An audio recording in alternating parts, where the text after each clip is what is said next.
Hi students, welcome at KitKan Digital Learning. I am your English teacher. Today I am presenting you unit number 9 and our topic is Ouch It Hurts. From your book We Learn English Class 7 published by Oxford University Press. Before starting our today's topic, I would like to advise you a few tips for effective learning and takes maximum benefit from KitKan Digital Learning. Like and subscribe your school channel so you will not miss any video. Carefully listen and watch video from start to end. Find out the answer of the question from the video. You have to watch the video multiple times until you have find the answer. Health is well. Ammi cried Maha. What is it? What's wrong? Asked her mother anxiously. उसकी अम्मी जो है परेशान होकर उससे पूछती हैं क्या हुआ. My stomach is still hurting. May I please take a pill or syrup from the medicine cabinet? मेरे पेट में बहुत ज़्यादा दर्द हो रहा है. क्या मैं कोई दवाई मेडिसिन कैबिनेट से ले सकती हूँ? No, Maha. Let me take you to the doctor. One must never indulge in self medication. It is dangerous. Warn अम्मी जान. अम्मी कहती हैं कि नहीं मैं तुम्हें डॉक्टर के पास लेके चलती हूँ. हमें खुद से कोई भी दवाई नहीं लेनी चाहिए. Let me see now. Does it hurt here or here? Asked Dr. Shaista and she examined Maha's stomach. Doctor जो है वहाँ के स्टमक पे स्टेथोस्कोप से जो है पूछती है मुझे बताओ कहाँ दर्द हो रहा है. Maha nodded in reply. Maha सर हिला देती है जवाबन.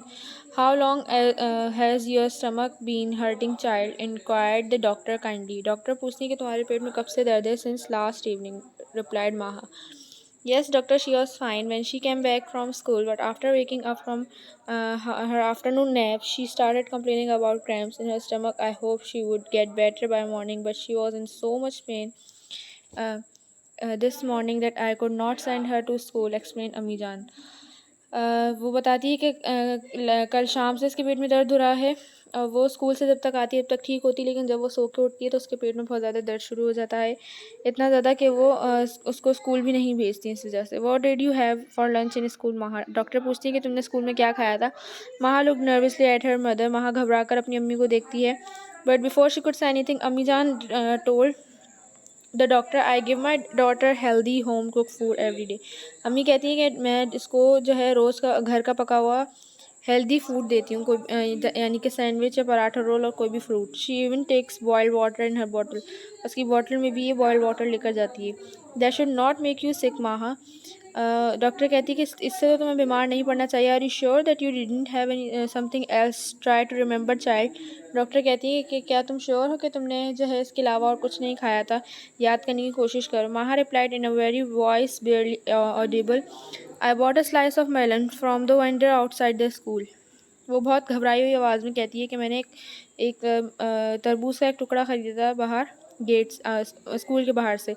हर mother gasped. Do you realise how unhygienic and unhealthy it is Maha. Their products are not fly proof explain doctor Shaista. उसकी अम्मी उसे घूरने लगती हैं और फिर डॉक्टर शाइस्ता उसे एक्सप्लेन करती है कि क्या तुम्हें पता है कि बाहर से मिलने वाली चीज़ें कितनी अनहाइजेनिक और कितनी अनहेल्दी होती हैं और इनकी प्रोडक्ट्स पे जो है मक्खियाँ बैठी होती हैं और they are covered with germs with are harmful which are harmful to humans. ऐसे जरासीम से कवर्ड होती हैं जो कि इंसानों के लिए नुकसानदेह है. Maha how many times have I warned you not to buy food from these vendors. If you like watermelon so much, I will pack it with your lunch, but you must promise not to eat anything from roadside stalls. अम्मी जब उसको कहती है अगर तुम्हें इतना ज़्यादा पसंद है तो तुम्हें मैं लंच में दे दिया करूँगी, लेकिन तुम मुझसे प्रॉमिस करो कि तुम आइंदा बाहर के स्टॉल से कुछ भी नहीं लोगी. महा promise that she would never disobey her mother again. महा अपनी अम्मी से प्रॉमिस करती है कि वो आइंदा ऐसा कुछ नहीं करेगी.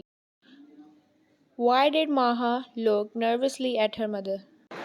Hope you enjoyed and learned basic concept of today's topic. Don't forget to answer the question and write the answer of this question in your summer vacation copy or journal within 24 hours to maintain your summer vacation learning project marks, as total marks of this question will be added in your final term exams based on your reply of all questions. The marks of these questions are 10. Hope to see you in the next topic and learn more new concepts. Thank you. Bye bye.